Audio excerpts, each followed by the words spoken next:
Sa muling pag-alis ni Tanggol para harapin ang kanyang tunay na pamilya, nagtanong naman si Boss Divina sa kanya kung handa na ba itong muling makita ang kanyang tunay na ama. Hindi naman maitago ni Tanggol sa kanyang sarili na kinakabahan siya at hindi niya alam ang gagawin.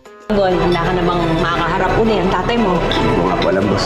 Kinakabahan po kasi ako. Samantala, sa pagbabalik ni Roberto Guerrero sa munisipyo, nakasalubong naman niya ang anak ng kanyang kapatid na si Inigo Guerrero. Nakita ni Roberto na may hawak na flyer ang kanyang pamangkin. Kaya naman, agad niyang tinignan ito at laking gulat niya na mukha ito ng kanyang kapatid na si Olivia Guerrero na tatakbo bilang isang mayora na magiging kapalit niya sa kanyang termino. Pero hindi naman nagustuhan ni Roberto ang pinaplano ng kanyang kapatid. Pakita ko muna kay mama to. Ano yan?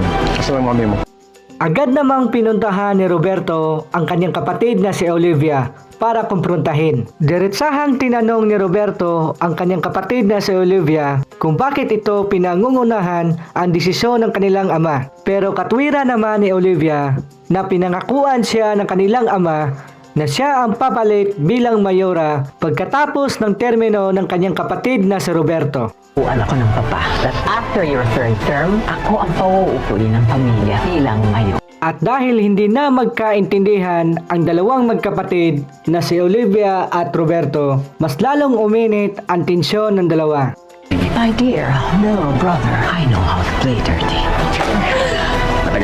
Sa kabilang banda naman, binisita ni General Rivas si Mayor Roberto Guerrero sa mismong opisina nito. Pinag-usapan nilang dalawa ang tungkol sa pamilya ng mga Montenegro. Nais ni General Rivas na linisin ni Mayor Roberto ang kalat na iniwan ni Ramon sa lugar ng Quiapo sapagkat lumulutang na ang balita ang ginawang gulo ni Ramon. Gayunpaman, ipinag-utos rin ni Ramon na ipatumba na ang kaibigan ni Mang Rigor na isa ring pulis na si Mang Mando. Nang sa ganon, wala nang mga has para kalabanin ang pamilyang Montenegro. Ang balita na buhay pa ang kaibigan niya. Gusto niya gawan niyo ito ng paraan.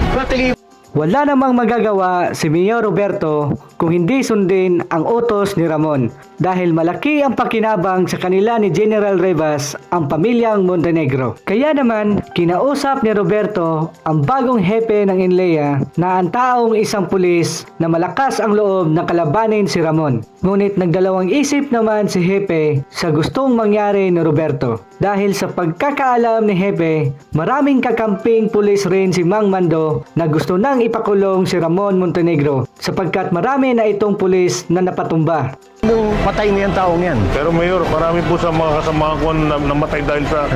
Sa mga tagpong ito, muling pinaalala ni Mayor Roberto Guerrero kay Hepe na kung sino ang naglagay para makamtan niya ang pwesto bilang isang hepe ng Inleia. Huwag mong kakalimutan kung sino ang naglagay sa iyo sa pwesto mo yan. Hindi ba ako?